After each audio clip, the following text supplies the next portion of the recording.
Section ये इस series का पार्ट 3 है और हम चैप्टर 2 कर रहे हैं पोलिनोमियल क्लास 9th का। इससे पहले हमने कुछ टॉपिक समझ लिए हैं, आज उससे रेलेवेंट क्वेश्चंस करेंगे। तो पहला क्वेश्चन है कि इन सभी पोलिनोमियल्स की हमें डिग्री चेक करनी है, we have to find the degree. तो पहला क्वेश्चन है y² + √2y - √5।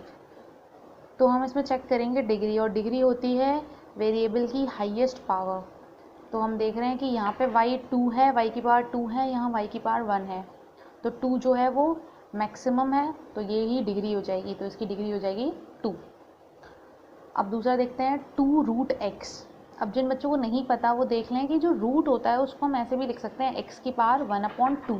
अगर ये क्यूब रूट होता, जैसे कि मैं यहाँ लिख देती हूँ, मान लीजिए ये होता क्यूब रूट 3 होता, तो इसे मैं लिखती 3 की पावर 1/3। ठीक है, मतलब जो होता है उसको 1 में लिख लेते हैं, जो भी रूट होता है उसको हम 1 में लिख लेते हैं। तो ये 2√x है, तो हम इसे क्या लिख सकते हैं, क्योंकि स्क्वायर रूट है तो हम क्या लिखेंगे, 2 तो पहले से ही था, √x को क्या लिखा जा सकता है, x की पावर 1/2 + 7।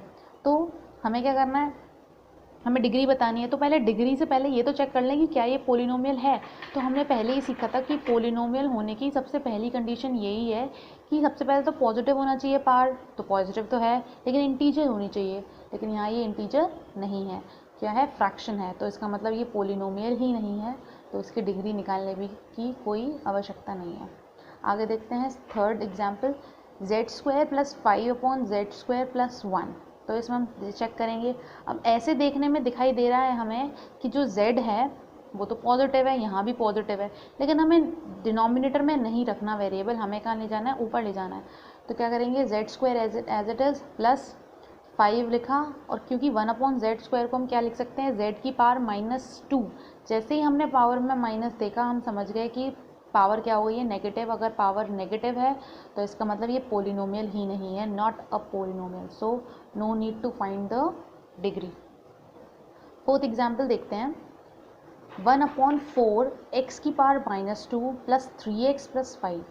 तो अगर हम इसे देखें, अभी भी मैंने बताया कि जो वेरिएबल है वो हमें ऊपर मतलब न्यूमरेटर में रख के देन उसकी डिग्री चेक करनी है।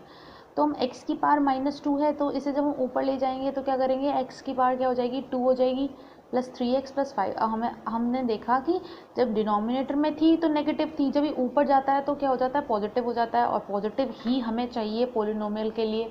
तो ये बिल्कुल सब सेटिस्फाई कर रहा है पोलिनोमियल की कंडीशन, भाई पावर जो है वो इंटीजर भी है और पॉजिटिव भी है, और यहाँ पे भी।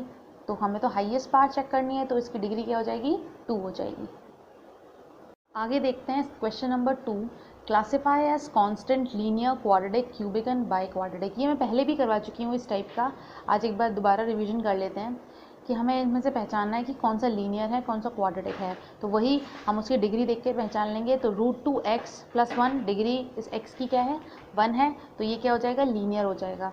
5t - √7, यहाँ रूट हो चलेगा, लेकिन x के ऊपर रूट नहीं होना चाहिए, कोई भी रूट नहीं होना चाहिए, क्योंकि रूट बनते ही वो फ्रैक्शन में हो जाएगा, और फ्रैक्शन होते ही वो पोलिनोमियल नहीं होगा, हमें इंटीजर वैल्यू चाहिए। वैसे कांस्टेंट के ऊपर रूट हो तो चलेगा। तो y + y² + 4, यहाँ देखेंगे हाईएस्ट पावर क्या है, 2, तो ये क्या हो जाएगा, क्वाड्रेटिक हो जाएगा। 5x³ में x की पावर 3, तो ये क्या हो जाएगा, क्यूबिक। y 4 है ये, y 4 - 5, y तो हाईएस्ट पावर क्या है, 4, तो ये क्या हो जाएगा, बाई क्वाड्रेटिक हो जाएगा। अब देखते हैं 3, तो 3 हमें पता है क्या है, कांस्टेंट पोलिनोमियल है। ठीक है, अब देखते हैं हम क्वेश्चन नंबर 3, जो कि है determine the degree of each of the following. तो ये क्वेश्चन दिया हुआ है, हमें इसमें डिग्री बतानी है इसकी। तो क्योंकि ये क्या दिया हुआ है, डिवाइड में दिया हुआ है, तो सबसे पहले हम इसे सिंप्लीफाई करेंगे। सिंप्लीफाई करने का मतलब ये है कि ये जो लाइन है वो तीनों के ऊपर है, इसका मतलब इस नंबर को हम तीनों से इंडिविजुअली क्या कर सकते हैं, डिवाइड कर सकते हैं। तो यहाँ हम लिख लेते हैं 4x/2x, साइन बीच में माइनस का, 5x² + 6x³ रख लिया।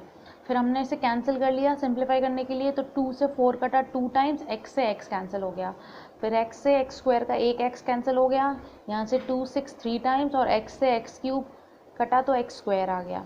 तो यहाँ बचा 2, यहाँ हुआ 5/2x माइनस का प्लस 3x²। तो हम यहाँ देखेंगे कि ये एक पोलिनोमियल बन गया। कैसे बन गया कि x जो था, यहाँ पावर x की पावर 1 है और x की पावर 2 है, इसका मतलब 2 जो है वो क्या है, इंटीजर पार है और नेगेटिव भी नहीं है, मतलब पॉजिटिव है, और ये हाईएस्ट है, इसका मतलब ये इसकी डिग्री हो जाएगी। नेक्स्ट क्वेश्चन है Y square Y minus Y cube. तो हम ऐसे ही देख के यहाँ डिग्री नहीं निकालेंगे, हम क्या करेंगे, पहले क्वेश्चन को सिंप्लीफाई करेंगे। ये सिंप्लीफाइड फॉर्म में नहीं है क्योंकि यहाँ होल ब्रैकेट लगा हुआ है, तो पहले हम इसको इंडिविजुअल अंदर ले जाएंगे, मल्टीप्लाई करेंगे, उसके बाद हम डिसाइड करेंगे कि ये हम पोलिनोमियल चेक करेंगे, पोलिनोमियल है कि नहीं, फिर उसके बाद इसकी डिग्री चेक करेंगे। ऐसे क्यों नहीं करेंगे, क्योंकि मैंने कल ही समझाया था कि हम पार्ट्स को देखने के लिए प्लस और माइनस ऑपरेटर के करके उसे सेपरेट करके देन हम उसकी डिग्री निकालते हैं, क्योंकि ये जो ब्रैकेट है वो मल्टीप्लाई को इंडिकेट करता है। तो हम इसको, ये सिंप्लीफाइड फॉर्म नहीं है, तो हम क्या करेंगे, वाई स्क्वायर को जब वाई में मल्टीप्लाई करेंगे तो वाई क्यूब हो जाएगा, बीच में माइनस आ जाएगा। जब वाई स्क्वायर का वाई क्यूब में करेंगे तो ये वाई 5 हो जाएगा। कैसे वाई 5 हो जाएगा देख लेते हैं। हमने एक प्रॉपर्टी पढ़ी हुई थी पहले चैप्टर में कि जब बेस सेम होता है तो पावर ऐड हो जाती है। तो ए की पावर एम इंटू ए की पावर एन जो होता है, अगर बेस सेम है तो पावर हो जाएगी ए एम प्लस एन। तो यहाँ देखेंगे वाई ए हो गया और ये m है, ये a हो गया, ये n है। तो जब बेस सेम है तो एक बार लिख लेंगे और 2 + 3 को क्या कर देंगे, ऐड कर देंगे, 5 हो जाएगा। ठीक है, अब यहाँ देखेंगे कि ये पोलिनोमियल है, हाँ बिल्कुल है, क्योंकि यहाँ के जो पार्ट्स हैं वो क्या हैं, पॉजिटिव भी हैं और इंटीजर भी हैं, और हाईएस्ट पार क्या है इधर 5, तो यही हमारी क्या हो जाएगी, डिग्री हो जाएगी। तो नेक्स्ट क्वेश्चन देखते हैं। क्वेश्चन है 3x - 2 ब्रैकेट 2x³ + 3x²।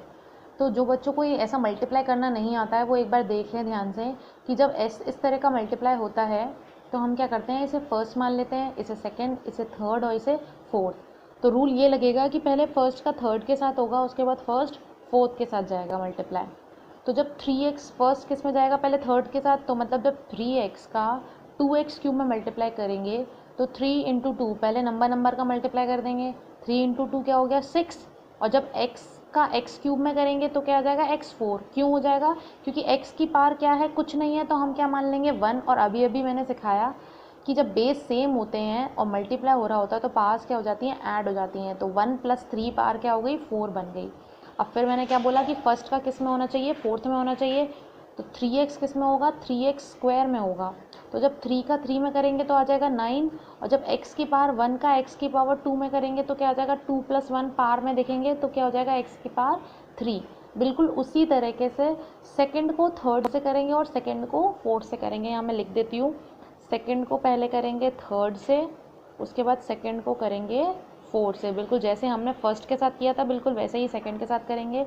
तो रूल क्या रखेंगे कि साइन का याद रखेंगे कि यहाँ -2 है तो यहाँ माइनस है और यहाँ कुछ नहीं है तो हम प्लस मान लें, तो माइनस प्लस माइनस, तो मैंने पहले ही माइनस लगा दिया। अब करते हैं हम अपना एक्चुअल मल्टीप्लाई।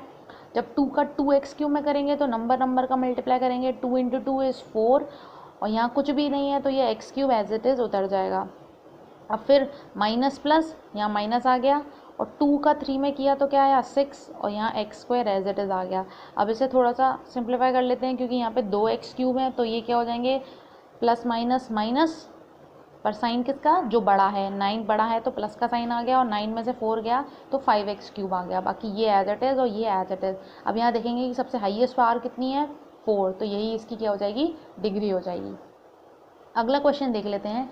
ये इस टाइप के क्वेश्चन आते हैं, 1 मार्क्स के ऑब्जेक्टिव क्वेश्चन आते हैं पेपर्स में। जैसे -8 दे दिया और उसका पूछेंगे डिग्री। तो ये मैं पहले जब इसकी डेफिनेशन करवाई थी तो मैंने लिखवाया था कि जो कांस्टेंट पोलिनोमियल होता है उसकी डिग्री 0 होती है। लेकिन बाई चांस नहीं उस वक्त समझ में आ गया तो मैं दोबारा समझा देती हूँ यहाँ पे कि अगर कांस्टेंट दिया जाता है तो हम क्या करते हैं, कांस्टेंट में हम 1 का मल्टीप्लाई कर सकते हैं तो उसमें कोई फ़र्क नहीं पड़ेगा, और 1 को हम क्या रख सकते हैं, x की पावर 0। तो यहाँ से हम वेरिएबल की डिग्री देखेंगे तो यहाँ क्या हो जाएगी, डिग्री क्या हो जाएगी, 0 हो जाएगी। ठीक है, अब नेक्स्ट क्वेश्चन देखते हैं। क्वेश्चन है कि x की पावर -2 ब्रैकेट x की पावर 4 + x²। तो यहाँ हम देखेंगे कि फिर से वही कि हम क्या करेंगे, प्रोडक्ट करेंगे, क्योंकि बाहर एक है तो और ये ब्रैकेट का साइन लगा हुआ है तो हम इसे इंडिविजुअल डिस्ट्रीब्यूट करेंगे दोनों में। तो करते हैं, x की पावर -2 का मैंने लिख दिया x की पावर 4 प्लस x की पावर -2 का मैंने मल्टीप्लाई में लिख दिया x का स्क्वायर। उसके बाद हम देखते हैं कि जब हम x -2 है और x 4 है, जब इन दोनों का मल्टीप्लाई करेंगे तो फिर से देखेंगे कि क्या है, बेस सेम है, और जब बेस सेम होता है तो पावर्स क्या हो जाती हैं, ऐड हो जाती हैं। तो जब आप -2 + 4 करेंगे तो माइनस प्लस इज माइनस, तो 4 में से 2 गया 2, और साइन किसका, जो बड़ा है, तो 4 और 2 में से कौन बड़ा है, 4 बड़ा है तो इसलिए +2 आ जाएगा, तो पावर में 2 आ गया। सेम -2 और ये +2, तो -2 + 2 क्या हो जाएगा 0। कैसे? -2 + 2 माइनस प्लस माइनस, 2 में से 2 गया 0। अब यहाँ तो दोनों बराबर हैं तो कोई साइन नहीं देगा, और 0 के आगे तो कोई साइन लगता भी नहीं है, तो यहाँ पे 0 आ गया, तो x की पावर 0 हो गया। वैसे ही तो हमने देखा कि x की पावर 2 इज x की पावर 2 प्लस x की पावर 0 को हम 1 लिख सकते हैं। अब यहाँ हम देखेंगे कि यहाँ पे हाईएस्ट पावर कितनी है 2, तो यही इसकी क्या हो जाएगी डिग्री हो जाएगी।